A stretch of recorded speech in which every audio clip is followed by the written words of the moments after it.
નમસ્કાર દર્શક મિત્રો, ધ લોકસત્તા શોમાં આપનું સ્વાગત છે. ઇઝરાયેલના વડાપ્રધાન બેન્જામિન નેતન્યાહુએ શુક્રવારે સંયુક્ત રાષ્ટ્ર મહાસભામાં આપેલા સંબોધન દરમિયાન આંતરરાષ્ટ્રીય વિરોધનો સામનો કરવો પડ્યો, છતાં તેમનું વલણ અડગ રહ્યું. ગાઝામાં યુદ્ધ ચાલુ રાખવાના તેમના હુંકાર પર ઘણા દેશોના પ્રતિનિધિઓએ વોકઆઉટ કર્યો. તેમણે પેલેસ્ટાઇનને રાજ્ય તરીકે માન્યતા આપનારા દેશોની આકરી ટીકા કરી અને કહ્યું કે પશ્ચિમી નેતાઓ કદાચ દબાણમાં ઝૂકી ગયા હશે, પણ ઇઝરાયેલ નહીં ઝૂકે. બીજી તરફ અમેરિકી રાષ્ટ્રપતિ ડોનાલ્ડ ટ્રમ્પે નેતન્યાહુને સ્પષ્ટ ચેતવણી આપી છે. જેના વિશે વિગતવાર વાત કરીએ તો ઇઝરાયેલના વડાપ્રધાન બેન્જામિન નેતન્યાહુને શુક્રવારે ન્યૂયોર્કમાં સંયુક્ત રાષ્ટ્ર મહાસભામાં સંબોધન દરમિયાન આંતરરાષ્ટ્રીય સ્તરે ભારે વિરોધનો સામનો કરવો પડ્યો. ગાઝામાં વિનાશક યુદ્ધ ચાલુ રાખવાની તેમની પ્રતિજ્ઞા દરમિયાન ઘણા દેશોના પ્રતિનિધિઓએ સામૂહિક વોકઆઉટ કર્યો, જ્યારે તેમને નારાજગી અને તાળીઓના મિશ્ર પ્રતિસાદનો સામનો કરવો પડ્યો. નેતન્યાહુએ ભારપૂર્વક જણાવ્યું કે ઇઝરાયેલે હમાસ સામેનું કામ પૂર્ણ કરવું જ પડશે. મીડિયા અહેવાલો અનુસાર નેતન્યાહુએ પેલેસ્ટાઇનને રાજ્ય તરીકે માન્યતા આપનારા દેશોની આકરી ટીકા કરી અને તેમના નિર્ણયને શરમજનક ગણાવ્યો. તેમણે ચેતવણી આપી કે આવા પગલાંથી યહૂદીઓ અને સર્વત્ર નિર્દોષ લોકો સામે આતંકવાદને પ્રોત્સાહન મળશે. તેમણે ભારપૂર્વક કહ્યું કે પશ્ચિમી નેતાઓ કદાચ દબાણમાં ઝૂકી ગયા હશે, પરંતુ ઇઝરાયેલ નહીં ઝૂકે. મીડિયા અહેવાલો અનુસાર વડાપ્રધાને દાવો કર્યો કે તેમનું ભાષણ એક અભૂતપૂર્વ ઓપરેશન હેઠળ ગાઝામાં લાઉડસ્પીકર અને ઇઝરાયેલની ગુપ્તચર સેવાઓ દ્વારા હેક કરાયેલા મોબાઈલ ફોન પર સ્ટ્રીમ કરવામાં આવી રહ્યું છે, જેથી ઇઝરાયેલી બંધકો તેને સાંભળી શકે. બંધકોને સંબોધતા તેમણે કહ્યું, અમે તમને એક સેકન્ડ માટે પણ ભૂલ્યા નથી. ઇઝરાયેલના લોકો તમારી સાથે છે.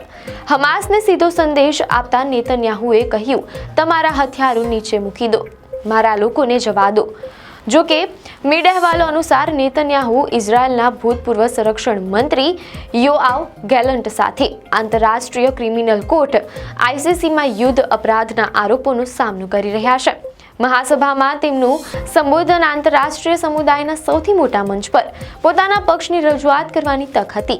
સંયુક્ત રાષ્ટ્રની બહાર પેલેસ્ટાઇન તરફી પ્રદર્શનકારીઓ એકઠા થયા હતા તેમ અહેવાલોમાં જાણવા મળેલ છે, જેમણે આ યુદ્ધને પેલેસ્ટાઇનના સંપૂર્ણ વંશીય સફાયા માટેનું કાવતરું ગણાવ્યું હતું. હાલમાં જ કેટલાક દેશોએ પેલેસ્ટાઇનને રાજ્ય તરીકે માન્યતા આપવાના લીધેલા નિર્ણયોની નેતન્યાહુએ આકરી ટીકા કરી. તેમણે આ નિર્ણયને શરમજનક ગણાવ્યો અને ચેતવણી આપી કે તેનાથી યહૂદીઓ અને સર્વત્ર નિર્દોષ લોકો વિરુદ્ધ આતંકવાદને પ્રોત્સાહન મળશે. તેમણે સ્પષ્ટ કહ્યું કે આ પગલું હમાસને ઇનામ આપવા સમાન છે. નેતન્યાહુ જ્યારે તેમનું આ ઉગ્ર ભાષણ આપી રહ્યા હતા ત્યારે અનેક દેશોના પ્રતિનિધિઓ વિરોધમાં સામૂહિક વોકઆઉટ કરીને જનરલ એસેમ્બલી હોલમાંથી બહાર નીકળી ગયા હતા. જો કે વડાપ્રધાને બંધકોને સીધો સંદેશ આપવા માટે લાઉડસ્પીકર દ્વારા તેમનું ભાષણ ગાઝામાં પ્રસારિત કરવાની અને ઇઝરાયેલી ગુપ્તચર સેવાઓ દ્વારા ત્યાંના મોબાઈલ ફોન હેક કરીને સંદેશ પહોંચાડવાનો દાવો પણ કર્યો. મીડિયા અહેવાલો અનુસાર સંયુક્ત રાષ્ટ્ર મહાસભામાં ઇઝરાયેલના વડાપ્રધાન બેન્જામિન નેતન્યાહુએ આંતરરાષ્ટ્રીય વિરોધ વચ્ચે ગાઝા યુદ્ધનો બચાવ કર્યો, ત્યારે અમેરિકાના રાષ્ટ્રપતિ ડોનાલ્ડ ટ્રમ્પે એક મહત્વનું નિવેદન આપીને નેતન્યાહુ પર દબાણ વધાર્યું છે. ટ્રમ્પે સ્પષ્ટ શબ્દોમાં ચેતવણી આપી કે હું ઇઝરાયેલને વેસ્ટ બેંકનું જોડાણ નહીં કરવા દઉં, ના હું તેની મંજૂરી નહીં આપું. તે થવાનું નથી. તેમણે ઉમેર્યું કે હવે ઘણું થયું, હવે અટકવાનો સમય છે. યુદ્ધ અપરાધોના આરોપો અને આંતરરાષ્ટ્રીય દબાણ વચ્ચે નેતન્યાહુ માટે શુક્રવારનું UN સંબોધન વિશ્વના સૌથી મોટા પ્લેટફોર્મ પર પોતાનો પક્ષ રજૂ કરવાની તક હતી. UNથી થોડા જ બ્લોક દૂર પેલેસ્ટાઇન તરફી દેખાવકારોનું મોટું ટોળું એકઠું થયું હતું. મીડિયા અહેવાલો અનુસાર પેલેસ્ટિનિયન યુથ મૂવમેન્ટના એક આયોજક નિદા લાફીએ આક્રોશ વ્યક્ત કરતા કહ્યું કે ઇઝરાયેલે આ દુનિયાના દરેક સભાન માનવી સામે યુદ્ધ પસંદ કર્યું છે. લાફીએ એવો પણ આરોપ લગાવ્યો કે આ યુદ્ધ પેલેસ્ટાઇનના સંપૂર્ણ વંશીય સફાયા અને પેલેસ્ટાઇનિયન જમીનની ચોરી વિશે હતું.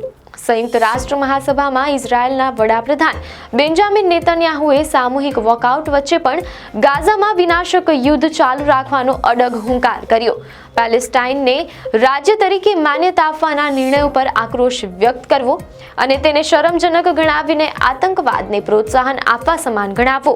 આથી પ્રશ્ન ઊભો થઈ રહ્યો છે કે શું નેતન્યાહુની સરકાર શાંતિની વાતને બદલે આક્રમકતા અને જોડાણની નીતિ પર અડગ છે? જો કે અમેરિકી રાષ્ટ્રપતિ ડોનાલ્ડ ટ્રમ્પે પણ વેસ્ટ બેંકનું જોડાણ નહીં થવા દઉં તેવી સ્પષ્ટ ચેતવણી આપીને નેતન્યાહુની વિસ્તરણવાદી યોજનાઓ પર રોક લગાવી છે, જે ઇઝરાયલ માટે મોટો આંચકો છે. આપને માહિતી સારી લાગી હોય તો વિડીયોને લાઇક અને શેર કરજો, ચેનલને સબસ્ક્રાઇબ કરજો.